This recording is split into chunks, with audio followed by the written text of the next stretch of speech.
गणित की सबसे अच्छी किताब।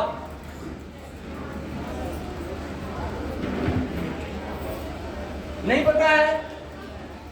गणित की उपयोगिता सबसे ज्यादा है और हमारे देश की जनता ये नहीं जानती कि गणित की सबसे अच्छी किताब कौन सी है।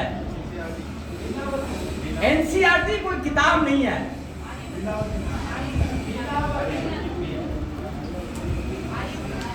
ये जो लोग संस्कृत पढ़े हैं थोड़ा बहुत जानते हैं, जो नहीं पढ़े हैं उनको नहीं पता।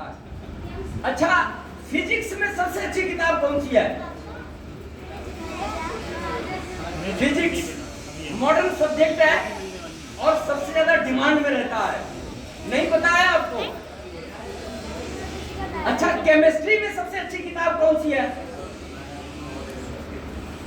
आप देख लो, साइंस का युग है और आप में से बहुत सारे लोग साइंस पढ़े भी होंगे, लेकिन आज हमारे पास कहने को नहीं है कि फिजिक्स की सबसे अच्छी किताब, केमिस्ट्री की सबसे अच्छी किताब, गणित की सबसे अच्छी किताब, अच्छा इकोनॉमिक्स की सबसे अच्छी किताब कहीं पढ़ाई जाती है क्या? वो नहीं पढ़ाई जाती। जितने मॉडर्न सब्जेक्ट हैं, इन सारे विषयों के कोई भी बड़ी किताब अंग्रेजी में नहीं है। केवल अंग्रेजी में नहीं, दुनिया की किसी भाषा में नहीं है और केवल संस्कृत में है। अब आपको मैं बताता हूं, गणित की सबसे अच्छी किताब पूरी दुनिया में सबसे पहले अगर कहीं लिखी गई तो भारत में ईसा से 1500 साल पहले बोधायन ने सूत्र लिखी है।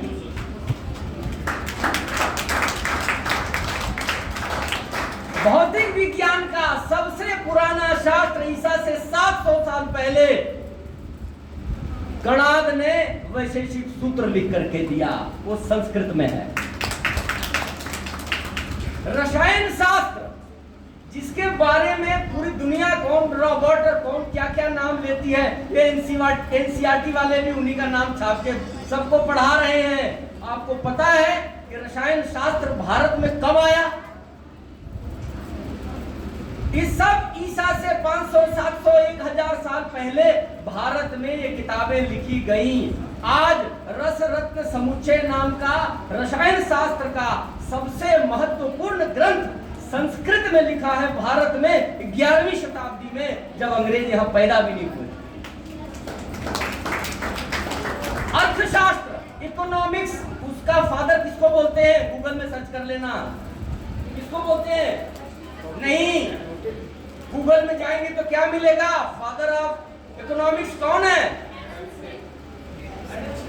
Adam Smith. सुन लीजिए, कब पैदा हुआ एडम स्मिथ?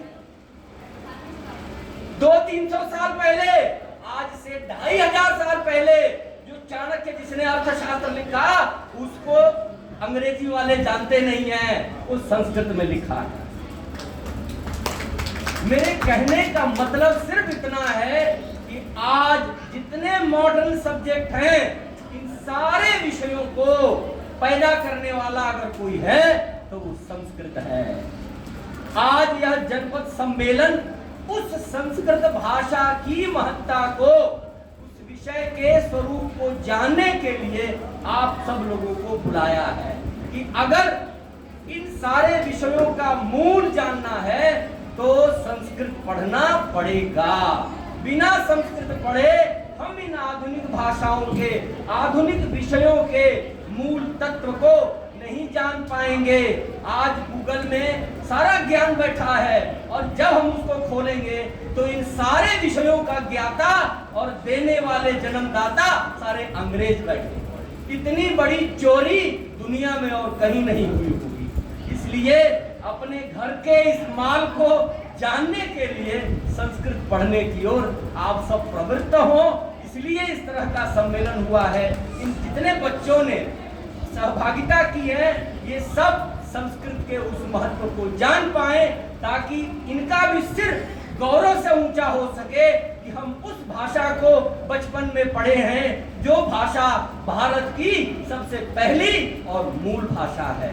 और तो और पिछले 75 वर्षों में जिस भाषा को हमें पढ़ने नहीं दिया गया, उस भाषा को एक बार फिर से पढ़ने का अवसर मिलना केवल गौरव नहीं है, हमें पिछली पीढ़ी को समझाना भी था और अगली पीढ़ी को बताना भी है कि हमें जो अवसर मिला था हमने उसको गंवाया नहीं है। हम अपने इतिहास को, हम अपनी संस्कृति को, हम अपनी भाषा को बचाने के लिए संकल्प लेकर आगे आए हैं, ताकि पीढ़ियों को बता सके कि हमको अवसर मिला तो हमने उसका लाभ उठाया है। बहुत अधिक समय नहीं लूंगा, आयोजकों को बहुत सारे कार्यक्रम करने हैं, इन्होंने मुझे बुलाया, अवसर दिया, इसलिए इनको धन्यवाद। आप सबको नमस्कार, प्रणाम।